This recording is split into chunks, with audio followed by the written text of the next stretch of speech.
Hey everybody, Dave Danto here in Las Vegas, if you can't tell with everything surrounding me. I'm here for the centennial celebration of the NAB, National Association of Broadcasters, holding their conference this week. I had some good conversations with Paul Erickson, an industry analyst, and with my friend Mike Brown-Cestero, who runs the Cabo AV shows and does some integration out here. So let's take you to those conversations. So joining me now is my friend and industry colleague, Paul Erickson. Paul, you joined us for CES, and we're meeting here again at NAB. Welcome. Thank you.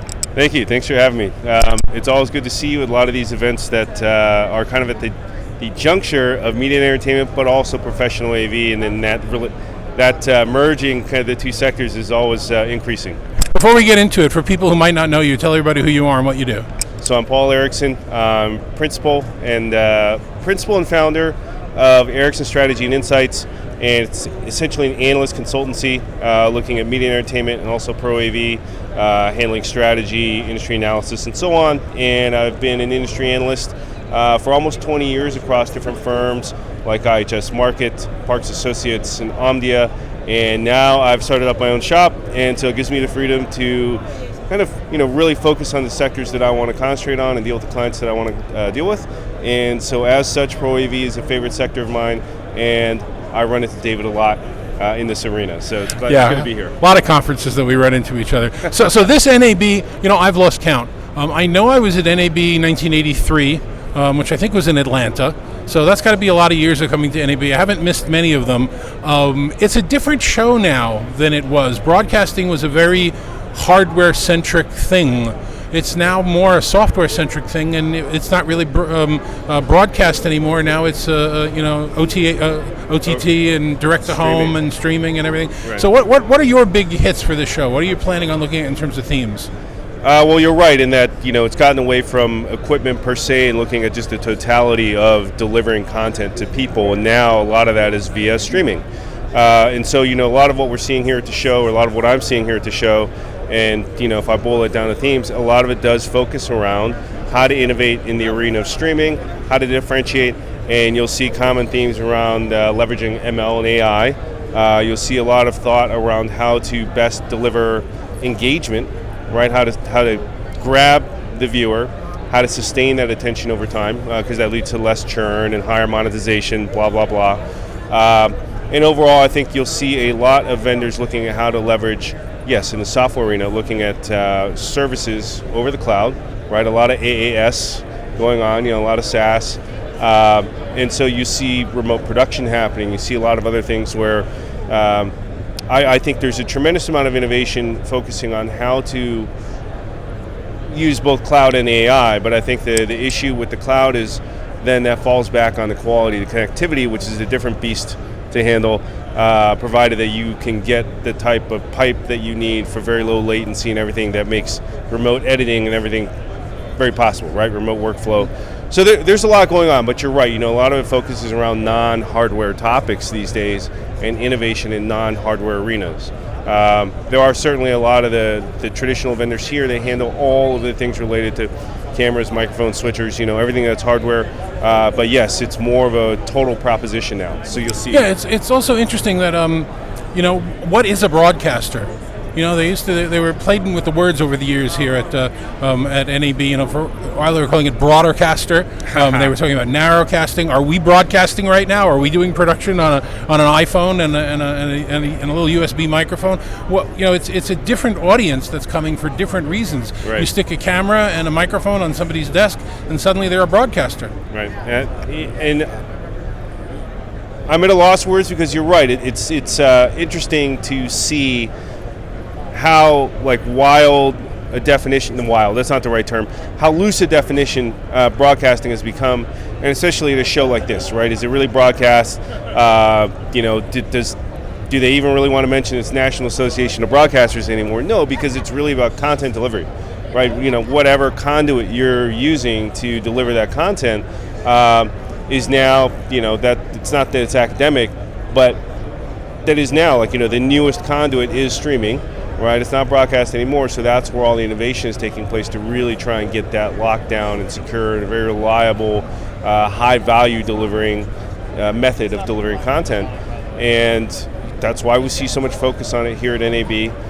But I think it is also on the note, of things changing here at the show, much like you see at ISE, you see these worlds coming together where they used to be separate from IBC, ISE, NAB, Infocom, and so on, that the business of delivering content, there's a lot of moving parts to it, and some of it relates to Pro AV on the production side, and some of it relates to, now increasingly IT and software technology and everything else, and, engagement and personalization, and all these things are traditionally the arena of the NAB side of things, but now it's all basically one large equation, and so we see parties that normally go to only the Infocoms and the ISEs of the world verging now over into being at NAB. If they're not exhibiting, then they're at least here doing meetings and talking, and vice versa, right? A lot of the media and entertainment tech industry verging over into the Pro AV side of things, and also meeting and integrating there as well. So it's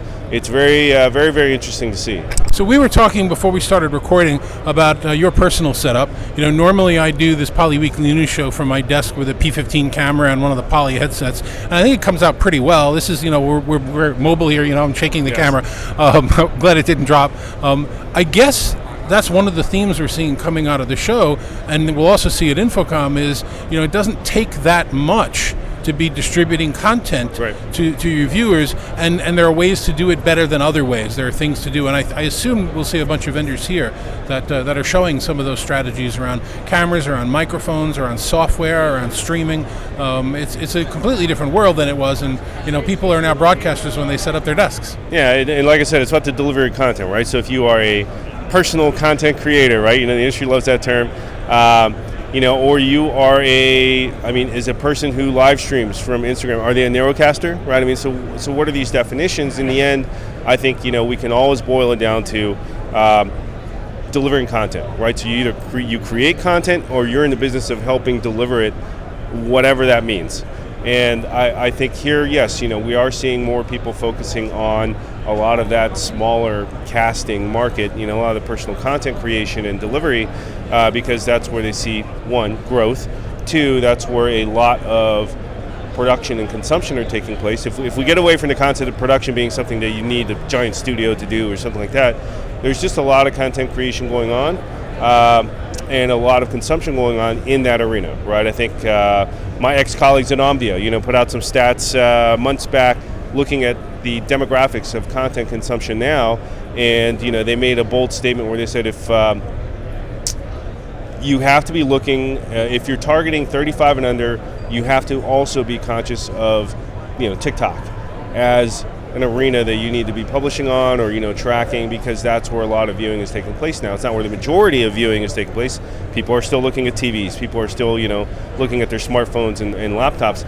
But that whole personal side of consumption and creation is rocketing upward. So yes, the industry loves growth. The industry wants to get away from always serving the same, perhaps increasingly commoditized areas. So they see growth in the personal arena, and then that's where the innovations take place. Like Dolby.io.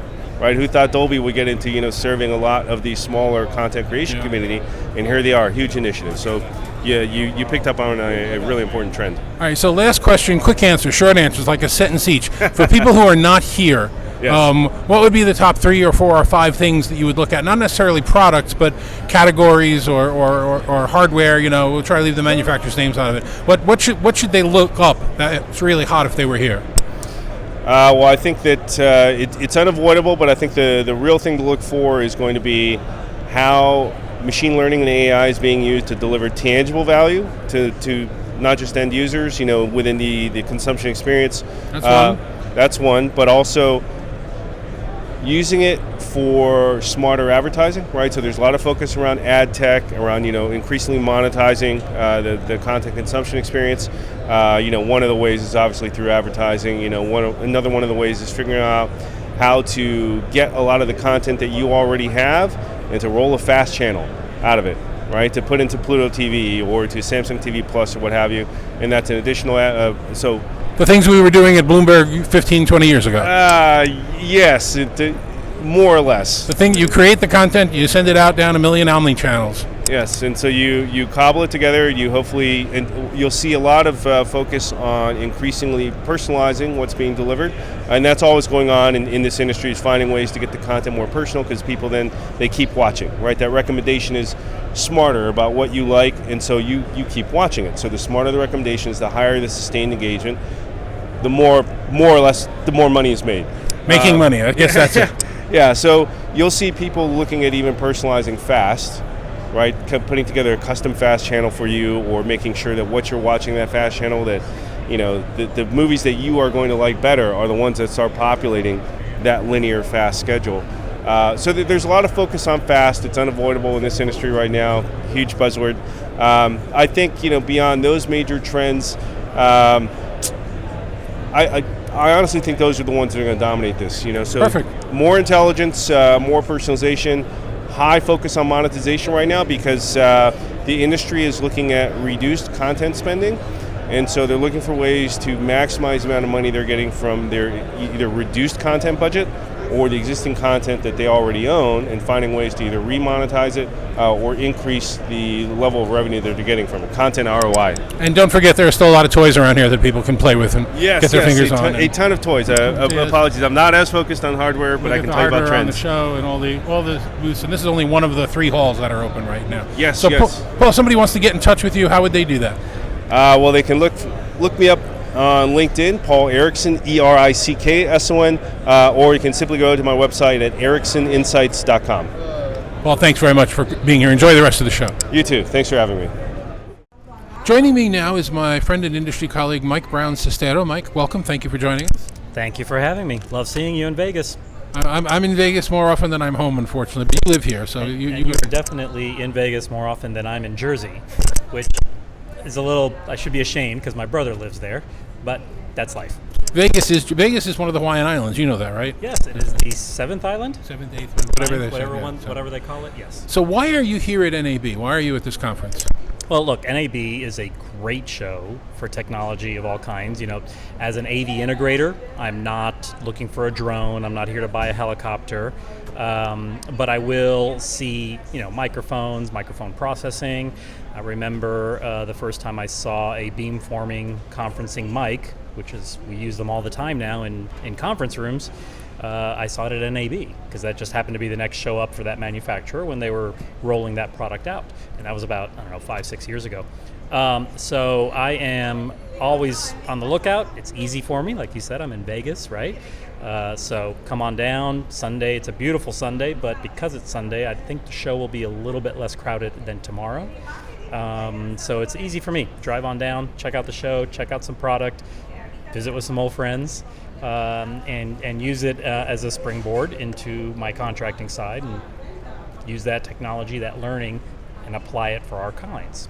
Yeah, but before the whole pandemic thing started, the NAB folks decided to open the show on the weekend, which was not something they ever did before. Usually it was a Monday morning thing, but I think it makes it easier, kind of evens out the crowd a little bit. Some people can come early, some people come later in the week, and it just sort of works out. I'm hitting it for a couple of days and then heading back, so it'd be nice.